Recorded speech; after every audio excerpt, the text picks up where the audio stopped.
Bien-aimé, tu vas t'élever et tu vas acclamer très fort le roi des rois. On célèbre, on acclame très fort Jésus-Christ de Nazareth. Amen. On s'assoit. Bien-aimé, d'abord, nous devons comprendre que nul ne peut décrire Dieu, nul ne peut définir Dieu, mais Dieu se démontre lui-même. Mais c'est en ce soir, il passe par la bouche de son serviteur pour se démontrer lui-même. Amen. Mais avant tout, nous allons d'abord prier pour la parole. Amen. On se dispose. Éternel Dieu, véritable Dieu tout-puissant, l'alpha, l'oméga, je te rends grâce, éternel Dieu, de ce que parmi tant d'hommes tu as permis que ça soit moi encore, Seigneur éternel Dieu, qui soit mandaté en ce soir, Seigneur Père, pour parler de ta part, éternel Dieu. En moi, éternel Père, il n'y a que désir charnel, émotion charnelle, Seigneur Père. Je prie encore, éternel Dieu, des aveux en ce soir, Seigneur Père, que tout ce qui est émotion charnelle, désir charnel en moi se taise, éternel Dieu, et seul ton esprit encore, Seigneur Père, vienne prendre le contrôle, Seigneur éternel Dieu, pour enseigner tes enfants, éternel, au roi des rois. Je prie, éternel Dieu, que cette parole qui va passer, Seigneur Père, transverse le cœur, même le cœur le plus Dieu, éternel Dieu, afin que tout soit gagné à toi au nom puissant de Jésus-Christ de Nazareth. Et j'ai prié. Amen. Amen. Bien-aimé, le Seigneur me charge ce soir de vous donner un puissant message. Amen. Et ce message le concerne lui-même. Et ce message dit quoi? Qui est Dieu? Amen. Qui est Dieu? D'abord, nous devons comprendre que le thème est donné. Mais plusieurs ne savent pas la description, ne connaissent pas la description de Dieu. Plusieurs ne comprennent pas le thème. Amen. Et je vais vous dire d'abord ce qui signifie le mot qui. Amen. Qui ici définit soit une personne. Amen. L'identité de quelqu'un. Je prends un exemple. Tu marches avec ton ami. Et lorsque vous marchez, vous voyez une personne en train de faire soit quelque chose à côté là. Toi, tu ne vois pas la figure ou bien le visage de la personne. Et tu demandes à ton prochain, qui est celui-là qui fait telle chose. Amen. Amen. Tu veux savoir, tu veux connaître l'identité de cette personne. Amen. Amen. Voilà pourquoi la question, le thème est donné sous forme de question. Qui est Dieu? Amen. Amen. Et d'abord, notre texte de base est tiré dans le livre de 1 Jean, est tiré dans le livre de Jean 1, le verset 1 à 5. Mais avant d'expliquer le texte de base, je vais d'abord définir ou bien expliquer le thème. Amen. D'abord, nous devons comprendre que Dieu est le créateur et le soutien de toutes choses et de tout être humain. Il est l'éternel et il est fini et immeuble. Dans sa puissance, dans sa perfection, dans sa bonté et sa gloire, dans sa sagesse, sa justice et sa vérité. Rien n'arrive si ce n'est pas lui et par sa volonté. Amen. L'explication du mot qui est Dieu définit d'abord les caractères, définit le nom de Dieu. Amen. Parce que dans l'explication, il a le mot créateur. Dans l'explication, il a le mot la puissance. Dans l'explication, il a le mot la sagesse. Dans l'explication, il a le mot la gloire, la bonté, la justice, amen, et la vérité. Et ces mots que je viens de citer définissent vraiment qui est Dieu. D'abord, on va entrer dans notre introduction. Amen. Parce que nous devons comprendre quelque chose. Amen. Il ne s'agit pas de parler de Dieu, mais il s'agit de connaître Dieu. Tu ne peux pas suivre une personne sans le connaître. Amen. À un moment donné, Dieu a constaté quoi? Il a constaté que nous, ses enfants, nous le suivons dans l'ignorance, c'est-à-dire on le suit parce qu'il faut le suivre. Mais on ne le suit pas parce qu'on le connaît. Amen. Voilà pourquoi nous allons lire dans le livre de Jean 1, le verset 1 à 5. Lecture. Au commencement était la parole. Et la parole était avec Dieu. Et la parole était Dieu. Elle était au commencement avec Dieu. Toutes choses ont été faites par elle. Et rien de ce qui n'a été fait sans elle.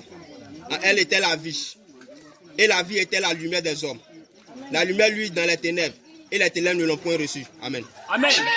Voici ce qui dit le texte de base. Au commencement était la parole. Et la parole était avec Dieu. Et la parole était Dieu. Amen. Je prends ce premier passage. La Bible dit, au commencement était la parole. Et la parole était Dieu. La parole était avec Dieu. Donc nous devons comprendre quelque chose dans ce premier point. Amen. Nous devons comprendre que le Seigneur que nous adorons, il est la parole. Amen. Il est la parole. Voici pourquoi on dit au commencement était la parole. Et nous devons comprendre que avant toute chose, notre Dieu existait. Amen. Et le passage définit qu'au commencement, c'est-à-dire avant que toute chose ne soit, Dieu existait. Mais il existait, il faisait quoi? Il dit quoi? Au commencement était la parole et la parole était avec Dieu. Amen. Elle était au commencement avec Dieu. Toutes choses ont été faites par elle. Et rien de ce qui a été fait n'a été fait sans elle. Amen. Ça veut dire quoi? Si aujourd'hui tu dis, et que si aujourd'hui tu sais qu'il y a un Dieu que tu dois prier, si aujourd'hui tu as vu la terre, si aujourd'hui tu as vu la nature, sache que Dieu a créé ce genre de choses. Voilà pourquoi aujourd'hui tu as vu cela exister. Et rien n'a été fait sans la parole de l'Éternel. Amen. Voilà pourquoi nous disons que l'Éternel Dieu que nous adorons, il est la parole. Amen. Parce que tout était avec lui. La parole était avec lui. Amen. Est-ce qu'on se comprend? Et quand tu continues, il dit quoi? La lumière, lui, dans les ténèbres, et les ténèbres ne l'ont point reçu. Ça veut dire quoi? Nous devons comprendre encore que Dieu est la lumière. Amen. Et c'est cette lumière qu'il a envoyée parmi nous, dans les ténèbres, pour éclairer le monde. C'est-à-dire quoi? Comme Dieu est la lumière, là où la lumière apparaît, l'obscurité disparaît. Amen. Parce que la lumière a la supériorité sur tout. Amen. Ça veut dire quoi? Dieu est l'être suprême. Il est au-dessus de tout Dieu. Amen. Donc quand la lumière est venue dans les ténèbres, c'était dans le but de faire disparaître les ténèbres. C'était dans le but de faire disparaître ces faux dieux que nos parents adoraient. C'était dans le but de faire disparaître cet adorateur de statue. Amen. Dieu nous dit quoi ici? Il veut nous dire que il est venu parmi nous. On ne l'a point reçu. Amen. Et quand tu lis le texte de base juste en bas, il est écrit que la parole a été faite chair. Amen. La parole a été faite chair. Et cette chair qui est venue parmi nous, c'est qui? C'est le Jésus-Christ de Nazareth. Parce que Jésus-Christ, Dieu dit quoi? Il est venu par la parole. Il est venu par la lumière. On ne l'a point reçu. Mais comme il connaît l'homme, il dit quoi? Si je peux me faire à la ressemblance de celui que j'ai créé, si je me fais chair et si je viens parmi eux, ils vont me reconnaître. Amen. Voilà pourquoi la parole a été faite chair. Amen. Et cette parole qui a été faite chair, c'est qui? C'est Jésus-Christ de Nazareth. Aujourd'hui, d'autres personnes se lèvent, ils disent quoi? Jésus n'est pas Dieu. D'autres personnes se lèvent, ils disent Jésus est comme ça. C'est un prophète, c'est un homme. Mais ce passage nous démontre que Jésus-Christ est Dieu. Amen. Si tu comprends vraiment, il faut acclamer très fort le Seigneur. Mais avant toute chose, on doit comprendre quelque chose. D'abord, nous sommes toujours dans le texte de base. Nous revenons dans le livre de Genèse. Amen. La Bible nous dit quoi? Au commencement, Dieu créa les cieux et la terre. Et nous devons comprendre, Dieu a créé les cieux et la terre avec quoi? Dieu a créé les cieux et la terre avec la parole. Amen. Et quand tu lis le texte, en bas, la Bible dit que, regarde, l'Esprit de Dieu se mouvait sur l'eau. Amen. En ce moment, il n'y avait rien. Mais c'est l'Esprit de Dieu qui se mouvait sur l'eau. Et c'est l'Esprit de Dieu qui se mouvait sur l'eau. L'Esprit de Dieu a vu que l'abîme était maintenant au-dessus. Amen. Donc il a dit quoi? Il faut que je fasse de telle sorte que, comment dirais-je, la terre apparaisse. Il faut que je fasse de telle sorte que la nature apparaisse. Il faut que je fasse de telle sorte que l'être humain puisse exister. Amen. Afin de contempler ma gloire. Amen. Voilà pourquoi on dit Dieu créa les cieux et la terre. Et quand je définissais le mot Dieu, je l'ai dit. J'ai dit le Dieu que nous avons est le Dieu créateur. Et voici ce qui démontre que Dieu est le Dieu créateur. Amen. Bien aimé, tu dois d'abord comprendre quelque chose. Tu ne peux pas finir de connaître Dieu. Amen. On ne peut pas finir de connaître Dieu. Mais on peut avoir une idée sur Dieu. On peut avoir des explications, c'est-à-dire on peut avoir des références sur Dieu. Amen. Et la Bible dit que quand Dieu a créé les cieux et la terre, il a séparé la terre le ciel. Il a dit la terre soit et la terre fut. Que les cieux soient et les cieux fut. Amen. Donc ça veut dire quoi? Il a fait toutes choses selon la parole.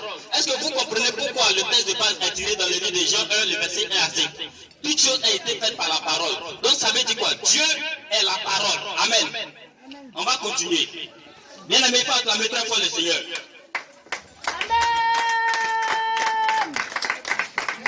D'abord, on doit comprendre quelque chose. Amen. Nous devons comprendre qu'il y a un seul véritable Dieu. Amen. Mais aujourd'hui, pourquoi Dieu veut se démontrer à nous? Parce qu'il a constaté qu'aujourd'hui, nous les chrétiens, nous vivons dans l'ignorance. Amen. Et aujourd'hui, on va adorer d'autres dieux. On se dit que ce Dieu que nous adorons est le véritable Dieu. Mais nous ne connaissons pas ce Dieu véritable que nous devons adorer. Amen. Voilà pourquoi aujourd'hui, d'autres personnes sortent de la volonté de Dieu et ils adorent des statues, ils adorent des fétiches, ils adorent des coutumes, des traditions. Amen. Mais Dieu n'est pas content de cela. Parce que Dieu voit que ses enfants vont à la perdition. Amen. Donc qu'est-ce qu'il doit faire? Il doit se démontrer démontrer qu'il est le véritable Dieu. Il doit se démontrer qu'en lui, il y a la lumière. Il doit se démontrer qu'en lui, regarde, il est le Fils de Dieu. Amen. Bien-aimés, nous allons prendre le livre de 1 Jean 4, le verset 13 à 14.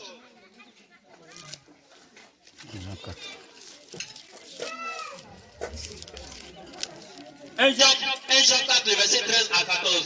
Rapidement. Verset 13 à 14. C'est la parole de Dieu. Nous connaissons que nous demeurons en lui et qu'il demeure en nous, en ce qu'il nous a donné son esprit. Et nous avons vu et nous attestons que le Père a envoyé le Fils comme sauveur du monde. Celui qui confesse que Jésus est le Fils de Dieu, Dieu demeure en lui et lui demeure en Dieu. Amen. Amen. Le passage là, je vais tirer quelque chose dedans. Amen. Quand tu lis le passage, il y a 3 mots qui m'intéressent dedans pour le moment. Amen. Les 3 mots, c'est qui? Le Père, le Fils et le Saint-Esprit. Amen. Nous devons comprendre quelque chose. Quand tu prends sous forme d'un schéma, tu dois comprendre que Dieu est le centre. Et où Dieu est le centre, il a des branches. Et dans ces branches-là, il a le Fils. Dans ces branches-là, il a le Saint-Esprit. Dans ces branches-là, il a le Père. Amen. Ça veut dire quoi? Nous devons comprendre qu'il existe un seul véritable Dieu. Mais il se retrouve en 3 personnes. Amen. Dieu le Père, Dieu le Fils et Dieu le Saint-Esprit. Amen. Et ce passage justifie qu'il est le Dieu, il est Dieu le Père, Dieu le Fils et Dieu le Saint-Esprit. Amen. Compte tenu du temps, nous n'allons pas rentrer en profondeur. Amen. Donc nous devons comprendre quelque chose, bien aimé. Il faut acclamer d'abord Jésus-Christ de Nazareth. Si tu es content de savoir que qui est Dieu. 9 minutes. 9 minutes. Donc par là, nous devons comprendre que la parole, la lumière, la vie et la chair, c'est-à-dire la parole qui était faite chez là, qui était faite chez qui est Jésus, qui est Dieu. Amen. Est-ce qu'on arrive à se comprendre? On se comprend? Voilà, nous devons comprendre cela. Mais Dieu le Père, Dieu le Fils, Dieu le Saint-Esprit, regarde, quand tu prends pour te montrer ou bien pour justifier que Dieu est le centre et en lui il a le Père, il a le Fils, il a le Saint-Esprit, d'abord pour justifier que Dieu est le Père, il est écrit dans le livre de... Tu peux prendre le passage dans Ésaïe 64, le verset 8. Amen. Là, ça justifie que Dieu, il est le Père.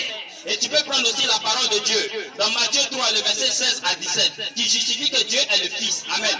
Tu peux prendre encore le passage dans Jean 4, le verset 24. Amen. Qui justifie que Dieu est le Saint-Esprit. Amen. Aujourd'hui, quand tu pries ton Dieu, regarde, pour connaître ou bien pour sentir la présence de Dieu, c'est par quoi tu sens? Tu sens la présence de Dieu par le Saint-Esprit. Voilà pourquoi Jésus-Christ a dit qu'il va, mais il nous envoie son esprit, il ne nous laisse pas orphelins. Amen. Vous comprenez? Jésus a dit quoi? Jésus qui est le Fils, il dit que je vais au Père, mais je ne vous laisse pas orphelins. Et je vous envoie l'Esprit, je vous envoie mon esprit. Amen. Donc nous devons comprendre que Jésus-Christ qui est le Fils de Dieu, il est rentré, il partage chez son Père, c'est-à-dire sur son trône de gloire, et il nous a laissé son esprit. Amen. Et c'est par son esprit aujourd'hui que nous arrivons à ressentir la présence de l'Esprit de Dieu. Amen. Il faut acclamer Jésus-Christ de Nazareth. Notre Dieu que nous adorons, il est l'alpha et l'oméga. Amen. Ça veut dire quoi? Il est le commencement et la fin. Regarde, quand tu prends le livre de Jean 1, le verset 1 à 5, quand tu lis bien, à un moment donné, comme Dieu a constaté qu'il est venu parmi nous, c'est-à-dire par la lumière, par la parole, nous ne l'avons point reçu. Il a dit quoi? Il a envoyé son serviteur Jean pour rendre témoignage de lui. Amen. Et quand Jean est venu rendre témoignage de lui, qu'est-ce qui s'est passé? Jean est venu, il a dit quoi? Il y a quelque chose qui m'intéresse dans ce que Jean a dit. Jean dit qu'il y a quelqu'un que je rends témoignage de lui. Mais cette personne-là, avant que moi je ne vienne, il existait. Amen. Et là où Jean est, cette même personne existe. Amen. Et Jean dit quoi? Après lui, cette personne va venir. Amen. Voilà pourquoi souvent on parle du retour du Messie. Amen. On parle du retour de l'éternel Dieu des armées, Jésus-Christ de Nazareth. Parce que Jean nous avait prévenu que avant que lui, Jean, il ne vienne, il existait. Et après lui, Jean, ce Messie va revenir. Amen. Il vient pour faire quoi? Il vient pour chercher ses élus. Il vient pour faire quoi? Il vient pour chercher ceux qui l'ont adoré en esprit et en vérité. Il vient pour faire quoi? Pour chercher ceux qui l'ont reconnu. Amen. Bien aimé, il faut acclamer très fort le Seigneur Jésus. 6 minutes. Dieu est rempli de bonté. Il est le Dieu de justice. Amen. Pourquoi aujourd'hui, regarde, tout ce que nous faisons, nous sommes faits à l'image de Dieu. Amen. Si aujourd'hui il y a une justice, nous devons comprendre que Dieu est le Dieu de justice. Amen. On se comprend. S'il y a aujourd'hui l'amour qui règne entre deux personnes, c'est qu'il est le Dieu d'amour. Parce que nous sommes faits à la ressemblance et à l'image de notre Dieu. Amen. On se comprend. Nous sommes faits à l'image de notre Dieu. Nous sommes faits à sa ressemblance. Amen. On se comprend. Bien aimé, il faut toujours acclamer le Seigneur parce qu'on dirait que tu ne comprends pas qui est Dieu vraiment.